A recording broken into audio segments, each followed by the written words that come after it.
It's been a few months since I started making my road to Wembley and ground topping videos, so I thought it was about time I featured my own team on this channel.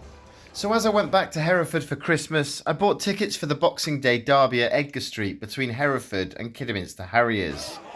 I've been going to Edgar Street since I was 9 years old, when my dad took me to a friendly against West Brom all the way back in 1996. And in that time, I've witnessed the lows. The edge of the area. The referee says play on. Maskell's shot. That's off the post. Who's it going to fall to? Reinelt. And Brighton have drawn level. And once again, it's Hereford who face the drop into the Vauxhall Conference. And the very lows.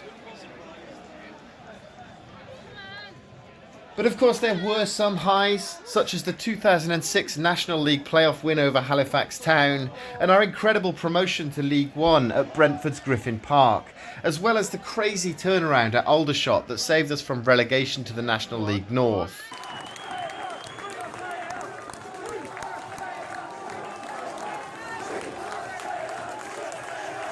But then, in December 2014, we lost it all.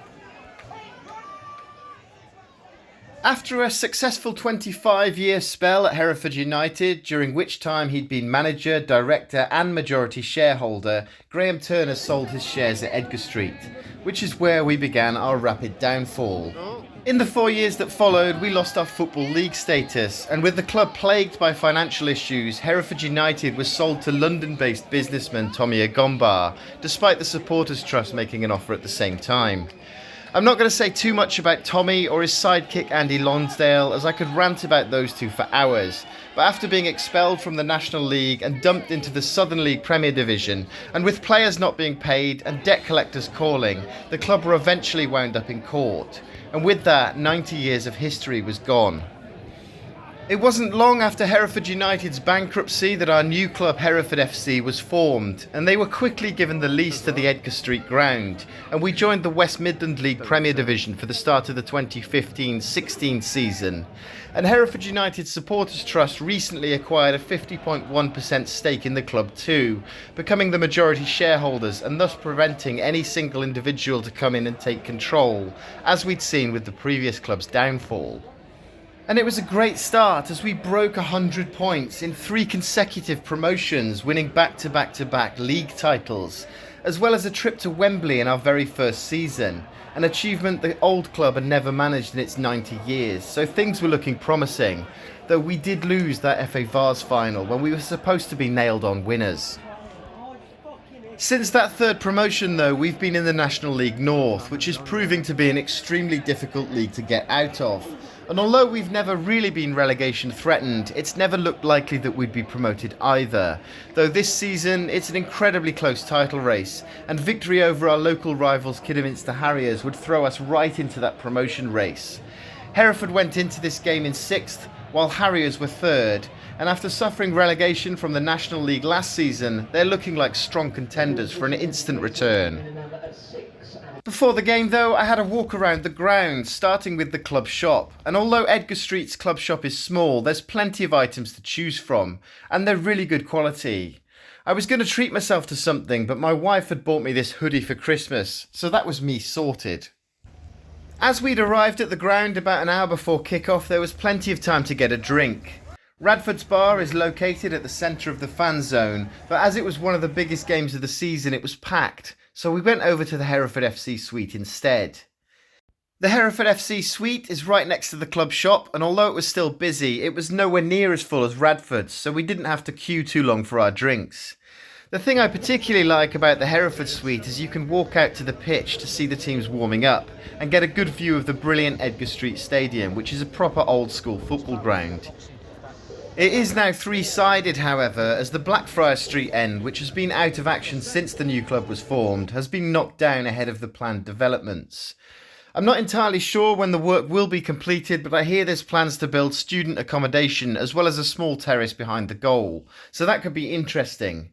And this was my first visit to Edgar Street since the demolition of that end of the stadium, so it looked vastly different to what I'm used to. The Blackfriars End isn't the only thing undergoing refurbishments at Edgar Street though. The floodlights are due to be replaced at some point over the next couple of weeks, and as the work hadn't been completed in time for Boxing Day, the kick-off had to be moved forward to 1 PM.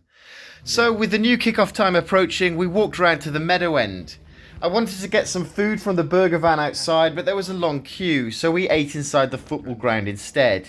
And Hereford's food is decent.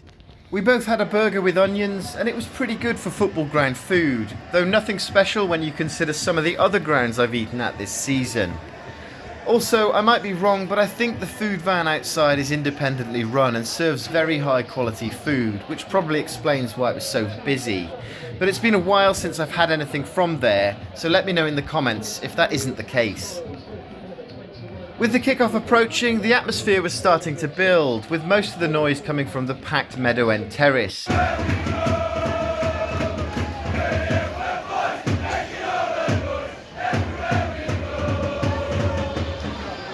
And despite my own lack of confidence, there was a buzz around the ground. Hereford's form had seen a bit of an improvement ahead of this game, with 2 wins and a draw from their previous 3 matches and 3 clean sheets to go with that. Kidderminster Harriers had only played 2 games in December before this one. They won 4-0 at Radcliffe and 2-0 at home to Southport. And you have to go back a month to see when they last conceded a goal, which was in a 4-0 defeat to Kings Lynn Town.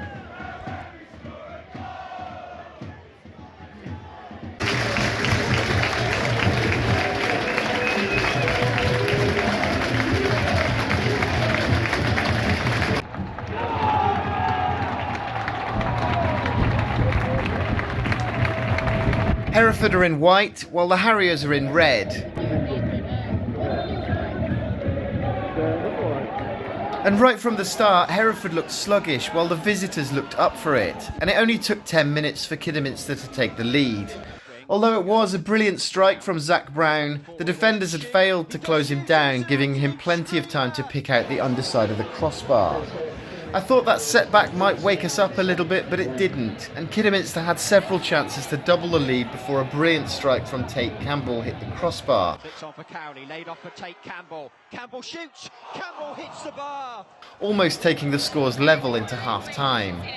I'm not sure we would have deserved that, but it was 1-0 to the Harriers at the break. But I was still quite hopeful, and at half-time I told my wife we always play better when we're attacking the meadow end. But how wrong could I be? The second half was terrible. It only took the visitors 5 minutes to double the advantage after Tom Donaghy was caught off his line by Tope Obadeyi. And that is another brilliant finish, by the way. With most of the second half still to play, I was starting to worry that we might be on the end of a heavy scoreline, and despite some substitutions, nothing really changed in the second half. Kidderminster hit the woodwork twice before they scored their third on 88 minutes. And another fantastic strike, this time from Amari Morgan-Smith, who enjoyed celebrating that one in front of the home fans.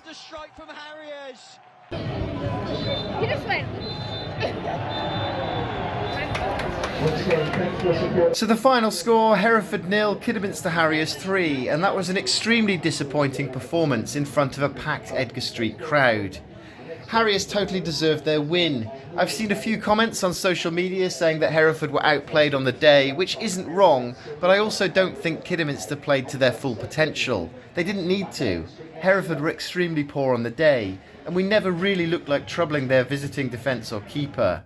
They are full-time though, while Hereford aren't.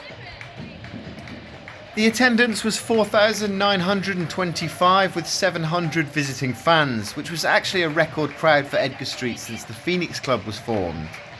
Other results seemed to favour both clubs on Boxing Day. Hereford only dropped down 1 place to 7th, but Kidderminster now sit right at the top of the table and are looking strong, and it's a really close league. Despite the match itself, which was a difficult watch, I really enjoyed being back at Edgar Street. And despite living in Nottingham these days, it still always feels like home, and I can say without bias that there's always a decent atmosphere inside the ground, particularly the meadow end, even if it did die down a little bit at 3-0 down. The FA Cup returns in January, so I'll be continuing my Road to Wembley series down in Exeter for their third round tie against Oxford United in a couple of weeks' time. I'm aiming to get to at least one new football ground a month at the moment, so I'm potentially following Port Vale to Chesterfield's SMH Group Stadium at the end of January as well, which I'll be covering on this channel. So please consider subscribing to my channel if you've enjoyed this video, leave a like and let me know in the comments if you've ever been to Edgar Street. I'm interested to hear your thoughts. Thanks for watching and Happy New Year!